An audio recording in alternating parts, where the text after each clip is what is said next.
কি বন্ধুরা, তোমরা সবাই কেমন আছো?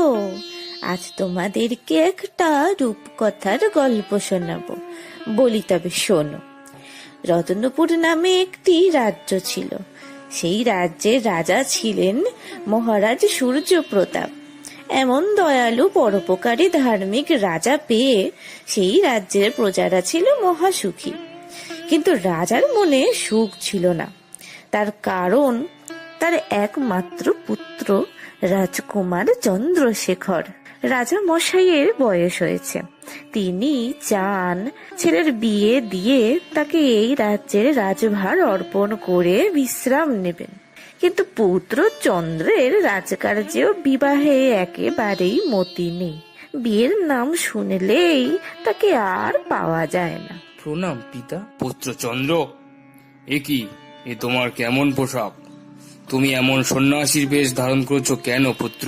পিতা, এই রাজ্য শাসন বা বিবাহে আমার কোনো ইচ্ছা নেই। গৃহ ত্যাগ করে সন্ন্যাসী হতে চাই।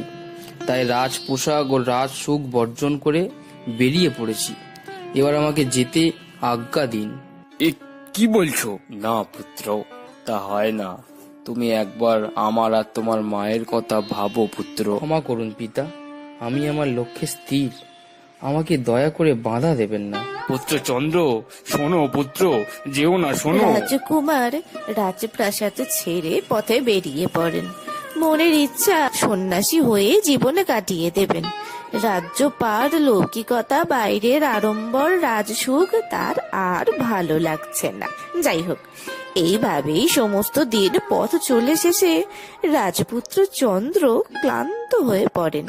তার কাঁচা সোনার মতো গায়ের রং লাল হয়ে এসেছে। তার সুঠামো দেহ আর পথশ্রম সহ্য করতে পারছে না। গ্রামের একেবারে শেষে জঙ্গলে সে এসে পড়েছিল। এদিকে সে কখনোই আসেনি।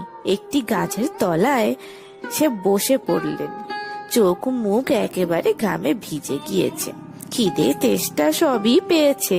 হঠাৎ পিছন থেকে রাজপুত্র জলের শব্দ পেলেন। আরে, জলের আওয়াজ বলে মনে হচ্ছে। এই জঙ্গলে নদী আছে বুঝি? দেখি তো। ঝোপ সরিয়ে রাজকুমার উঁকি মারলেন আর দেখলেন একটি অপূর্ব সুন্দরী মেয়ে ঝিলের টলটলে জলে স্নান করছে। কে এই কন্যে? এমন সুন্দর পদ্মের মতো গায়ের রং, এমন সুন্দর চুল, এমন কন্যে তো আগে কখনো দেখিনি। কন্যে ধীরে ধীরে জল থেকে উঠে আসে। ঝিল থেকে তোলা কয়েকটি পদ্ম ফুল তার হাতে। তার গায়ের আভায় পদ্ম ফুলের আভাও ম্লান দেখাচ্ছে। দেখে দেখে যেন রাজপুত্রের আর আশ মেটে না।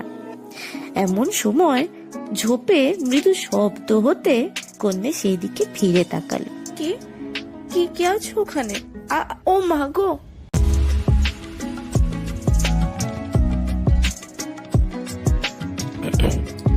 মানে আপনি ঠিক আছেন?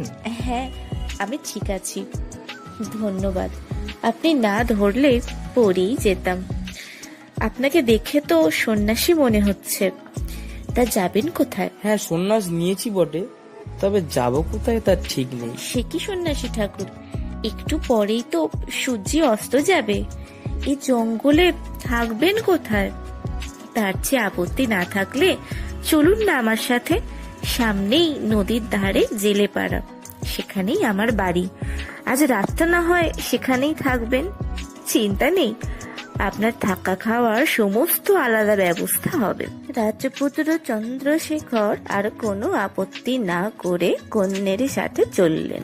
তারা কন্যের বাড়ি এলেন। ছোট্ট সাধারণ গরিবের কুটির, তবে বেশ পরিষ্কার পরিচ্ছন্ন। ওমা মা, এই সন্ন্যাসী ঠাকুর আজ রাতটা আমাদের বাড়িতে থাকবেন। তাদের বাড়িতে বসে বসে রাজপুত্র কন্যের কথাই ভাবছিলেন। আচ্ছা, কন্যের নামটা কি তা তো জানা হলো না। সন্ন্যাসী ঠাকুর, এই যে আপনার রাতের খাবারের জন্য একটু ফলমূল আর দুধ এনেছি, খেয়ে নিন। কন্যে, একটা কথা, আপনার নামটা কি তা তো জানা হলো না।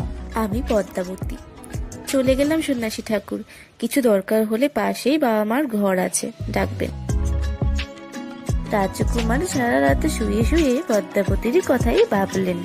ঘুম তার আদেও এলো না। এক সামান্য জেলের মেয়ে, কোনো অলংকার নেই, না আছে রাজকুমারীদের মতো রাজবেশ, অথচ অনায়াসেই তাদের সকলকে হারাতে পারে পদ্মাবতী। কি অপরূপ সুন্দরী! পরের দিন ভোর হতেই রাজকুমার চন্দ্র বেরিয়ে পড়লেন রাজপ্রাসাদের উদ্দেশ্যে। গিয়ে তার পিতার কাছে সব কথাই বললেন।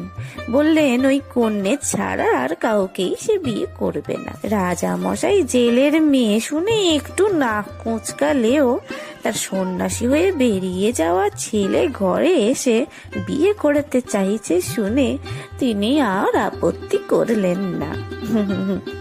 রাজকুমার বাবার আশীর্বাদ মাথায় নিয়ে সন্ন্যাসী বেশ ছেড়ে রাজ বেশ পরে বেরিয়ে পড়লেন ঘোড়ায় চড়ে। সোজা এলেন পদ্মাবতীর বাড়ি। তার সঙ্গে আনা রাজ পোশাক ও অলংকারে পদ্মাবতীকে সাজানো হলো। রাজ পোশাকে সেজে তার দিক থেকে তো চোখ ফেরানো দায় হয়ে গেল। রাজপুত্র চন্দ্র আর গলা থেকে মুক্তার হার খুলে পদ্মাকে পরিয়ে বিবাহ করলেন।